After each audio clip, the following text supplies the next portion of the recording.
Welcome to this lesson on trigonometry.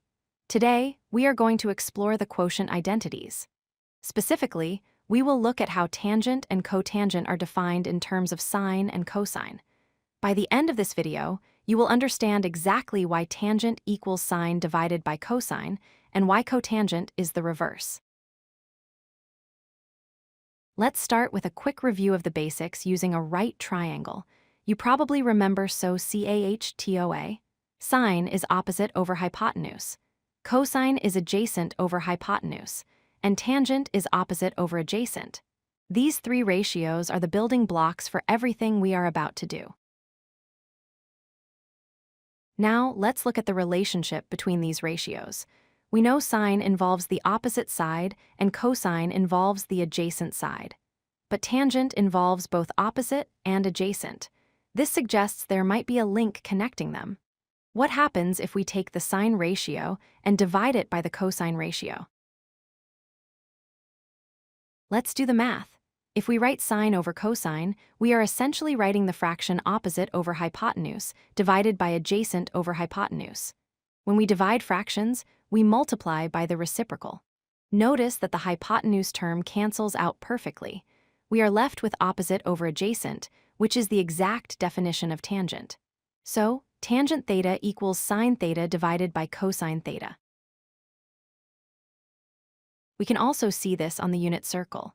In a unit circle, the hypotenuse is 1.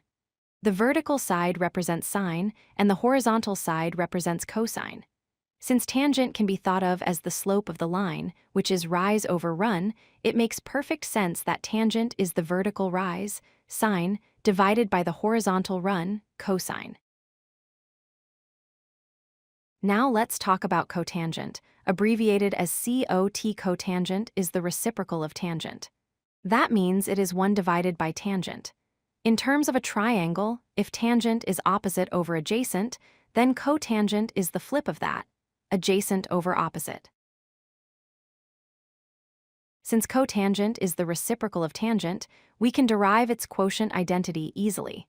We just flip the tangent identity upside down. If tangent is sine over cosine, then cotangent must be cosine over sine. Notice that for cotangent, the cosine goes on top. Here are the two identities side by side. Tangent is sine divided by cosine. Cotangent is cosine divided by sine. An easy way to remember this is to look at the cotangent formula. It has cosine on top. Co matches with co.